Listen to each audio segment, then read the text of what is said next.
Good morning student. आज हम लोग का टॉपिक है राम लक्ष्मण परशुराम संवाद। यह टॉपिक तुलसीदास जी द्वारा विरचित रामचरितमानस के बालकांड का एक अंश है। इस चौपाई को पढ़ने से पहले हम लोग कवि तुलसीदास जी के बारे में संक्षिप्त रूप से जानेंगे।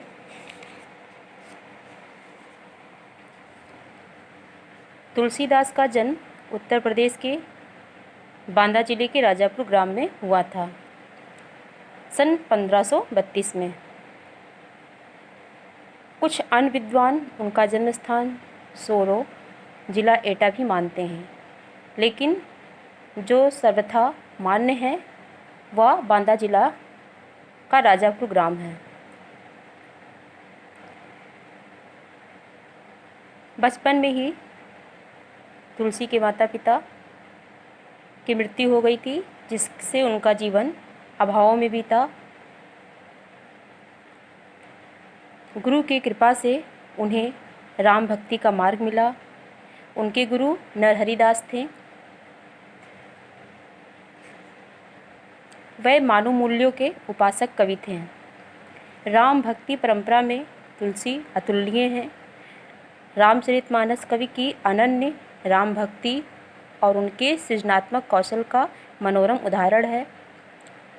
उनके राम मानवीय मर्यादाओं और आदर्शों के प्रतीक हैं, जिनके माध्यम से तुलसी ने नीति, स्नेह, शील, विनय, त्याग जैसे उदात्त आदर्शों को प्रतिष्ठित किया।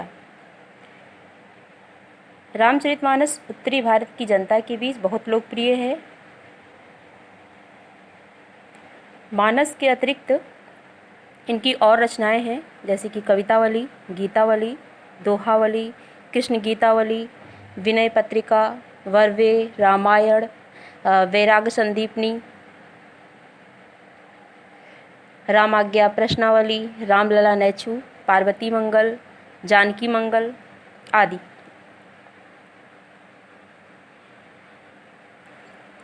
अवधी और ब्रज दोनों भाषाओं पर उनका समान अधिकार था। इनकी जो रचनाएं हैं वो ब्रज भाषा में भी पाई जाती हैं और अवधी भाषा में, जैसे कि रामचरितमानस जो है वो अवधी भाषा में है, वहीं पर विनय पत्रिका है वो ब्रज भाषा में है।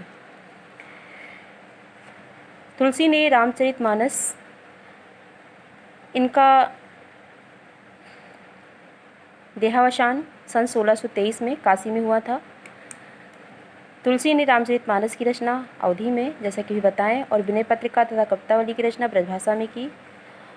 उस समय प्रचलित सभी काव्य रूपों को तुलसी की रचनाओं में देखा जा सकता है। रामचरितमानस का मुख्य छंद चौपाई है तथा बीच में दोहे, सोरठे, हरगीत का तथा अन्य छंदों का प्रयोग भी किया गया है, लेकिन प्रमुख छंद के रूप में चौपाई है जो हमारे सामने उभर कर आता है। विनय पत्रिका की रचना जो है वो गेय पदों में हुई है। कवितावली में सवैया और कवित छंद की छटा देखते बनती है। उनकी रचनाओं में प्रबंध और मुक्तक दोनों प्रकार के काव्यों का उत्कृष्ट रूप है। मतलब इनकी जो रचनाएं हैं वो प्रबंध काव्य के रूप में भी हैं और मुक्तक काव्य के रूप में भी हैं। प्रबंध काव्य मतलब कि एक पद का दूसरे पद से संबंधित होना या दूसरे पद का पहले पद से जब कोई संबंध होता है तो वो उसे प्रबंध काव्य के अंतर्गत रखा जाता है। जैसे कि ये जो अंश दिया गया है वो प्रबंध काव्य में आएगा। जो रामचरितमानस है वो प्रबंध काव्य में ही आएगा। और मुक्तक काव्य में जैसे कि दोहे होते हैं, सवैया होता है कि एक पद का दूसरे पद से कोई संबंध नहीं होता। जैसे एक दोहे में कुछ और बताया जाता है तो दूसरे दोहे में किसी और के बारे में बताया जाता है। तो जहाँ पर एक पद का दूसरे से कोई संबंध नहीं होता, मुक्त होता है, वहाँ पर मुक्तक काव्य होता है। अब हम जो आपका पाठ है राम लक्ष्मण परशुराम संवाद, इसके बारे में पाठ परिचय पढ़ेंगे। राम लक्ष्मण परशुराम संवाद ये जो अंश है वो रामचरितमानस के बालकांड से लिया गया है। रामचरितमानस में कुल कितने कांड हैं? 7 कांड हैं। और 7 कांडों में पहला कांड जो है वो आपका बालकांड है। दूसरा कांड जो आपका है वो अयोध्या कांड है। तीसरा अरण्य कांड, अरण्य मिस होता है वन, तो तीसरा आपका अरण्य कांड है। और चौथा आपका किष्किंधा कांड है। और 5वां आपका सुंदर कांड है। छठा आपका लंका कांड है। और 7वां कांड आपका उत्तरकांड है। तो अगर कभी पूछा जाए कि रामचरितमानस का पहला कांड क्या है, तो पहला कांड बाल कांड है और सबसे अंतिम वाला कांड क्या है, तो वो उत्तरकांड है। सीता स्वयंवर में राम द्वारा शिव धनुष भंग के बाद, मतलब शिव धनुष तोड़ने के बाद, मुनि परशुराम को जब ये समाचार मिला तो वे क्रोधित होकर वहाँ आते हैं, क्योंकि वह धनुष शिव जी से परशुराम ने ग्रहण किया था। और जब उनका ये धनुष टूट जाता है राम जी के द्वारा और उन्हें यह समाचार मिलता है, तो वो बहुत ही गुस्से में वहाँ पर उपस्थित होते हैं और शिव धनुष को खंडित देखकर वे आपे से बाहर हो जाते हैं। आपे से बाहर हो जाना मतलब एक मुहावरा है कि बहुत ही क्रोधित होना, बहुत ही गुस्सा आ जाना।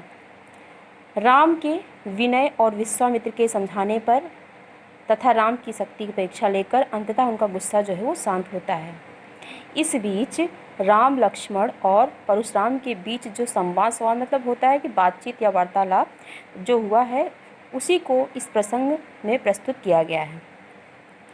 परशुराम के क्रोध भरे वाक्यों का उत्तर लक्ष्मण ने व्यंग वचनों से दिया है।